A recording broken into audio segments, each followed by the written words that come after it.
اور اس کے اوپر عمل کریں اور اس کو سارے عالم کو سمجھائیں۔ اللہ فرمائے کنتم خیر امہ اخرجت للناس، کہ تم سب بہترین امت ہو، پوری انسانیت کے لیے تمہیں نکالا گیا ہے۔ کیوں نکالا گیا؟ تأمرون بالمعروف وتنہون عن المنکر، کہ تم اچھی باتوں کا حکم کرتے ہو اور بری باتوں سے منع کرتے ہو، وتؤمنون باللہ، اور اللہ پر ایمان لاتے ہو۔ اللہ تعالیٰ نے اس آیت مبارکہ میں مسجد قباء والوں کی تعریف کی کہ انہوں نے یہ مسجد بنائی، یہ اللہ کے ڈر، اس کے خوف کی بنیاد پر بنائی۔ تو مسجدیں اسی لیے ہیں تاکہ ہمارے اندر اللہ کا ڈر پیدا ہو، اس کا خوف پیدا ہو، اور ہمارا ظاہر بھی پاک ہو اور ہمارا باطن بھی پاک ہو۔ صرف اس سے مراد یہ نہیں کہ آدمی استنجا کر لے یا نہا لے بس یہ پاکی حاصل ہو گئی، یہ پاکی تو ہے ہی، اس کے بغیر تو نہ نماز ہوگی اور نہ تلاوت ہوگی اور نہ اللہ تعالیٰ کے بندہ قریب ہوگا۔ یہ پاکی تو مراد ہے ہی، اس کے ساتھ ساتھ شرک سے پاکی، کفر سے پاکی، اور اس کے ساتھ ساتھ نفاق سے پاکی اور حسد سے پاکی، اور اسی طرح غصے سے پاکی، اور اسی طرح دوسروں کے مال کو ناجائز طریقے سے حاصل کرنے سے پاکی، یعنی ہر گناہ سے آدمی پاک ہونے کی نیت کرے۔ اللہ فرمانے اپنے نبی کو کہ یہ مسجد ایسی ہے ان تقوم فیہ، کہ آپ اس کے اندر ٹھہریں، آپ اس کے اندر قیام کریں، آپ اس میں زیادہ وقت لگائیں تاکہ امت کو، انسانیت کو پورے طور پر فائدہ ہو۔ اس لیے ہم سب نیت کریں، ارادے کریں، جب بھی ہم وضو کریں گے اور جب بھی ہم غسل کریں گے تو جہاں پاکی کی نیت ہوگی وہاں گناہوں سے پاکی کی بھی نیت کریں۔ اور روایتوں میں تو صاف ہے جب آدمی وضو کرتا ہے تو ہاتھ دھوتا ہے تو ہاتھ کے گناہ معاف ہو جاتے ہیں، کلی کرتا ہے زبان کے منہ کے گناہ معاف ہو جاتے ہیں، ناک میں باندھ دیتا ہے تو ناک کے گناہ معاف ہو جاتے ہیں، سر پر مسا کرتا ہے، ہاتھوں کو پاؤں کو دھوتا ہے، یہاں تک کہ ناخون کے نیچے تک سے گناہ اللہ تبارک و تعالی ختم کر دیتے ہیں، مٹا دیتے ہیں۔ تو اس یقین کے ساتھ جب آدمی وضو کرے گا کہ میرے گناہ دھل رہے ہیں اور میری نافرمانیاں ختم ہو رہی ہے، تو اللہ تبارک و تعالیٰ اس کی وضو کے اندر ایک جان پیدا فرمائیں گے، قوت پیدا فرمائیں گے۔ فضائل اعمال کی تعلیم کا مقصد ہی یہ ہے کہ جس وقت میں جو بھی عمل ہم کریں اس وقت میں اس عمل کی فضیلت ہم سامنے رکھیں۔ مثلا قرآن پڑھ رہے ہیں تو ہمیں معلوم ہونا چاہیے کہ اس قرآن کے پڑھنے سے ہمارے دل کا زنگ دور ہوگا۔ ہم قرآن پڑھ رہے ہیں، اس قرآن کے پڑھنے سے اللہ تعالیٰ کی محبت میں ترقی ہوگی۔ ہم یہ قرآن پڑھ رہے ہیں، اس قرآن پڑھنے پر اللہ تعالیٰ ہمیں ہر حرف پر نماز میں کھڑے ہو کر پڑھیں گے تو 100 نیکی عطا فرمائیں گے، نماز میں بیٹھ کر پڑھیں گے تو 50 نیکی عطا فرمائیں گے، نماز کے باہر بغیر وضو کے پڑھیں گے تو 10 نیکی ایک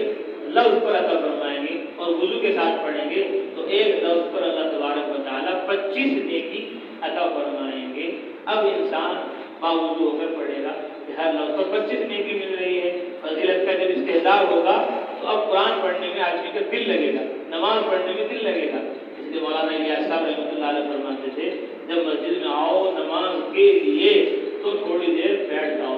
اور بیٹھ کر نماز کا مراقبہ کرو، نماز کے جو فضائل ہیں جو تم نے پڑھے ہیں سنے ہیں ان کو یاد رکھو یا ان کو ذہن و دماغ میں لاؤ۔ الصلاۃ عمود الدین، کہ نماز دین کا ستون ہے۔ المصلی یناجی ربہ، نمازی اپنے رب سے بات چیت کرتا ہے، اب یہ میرے اللہ سے بات چیت کرنے کا وقت آ گیا۔ اس لیے علی رضی اللہ تعالیٰ فرماتے تھے جب میرا دل چاہتا ہے میں اللہ سے بات کروں تو میں نماز پڑھتا ہوں، اور جب میں چاہتا ہوں اللہ مجھ سے بات کرے تو میں اللہ کی کتاب، اللہ کا قرآن پڑھتا ہوں، کیونکہ اللہ فرما رہا ہے یا ایھا الذین آمنوا، اے ایمان والو، مسلمانوں،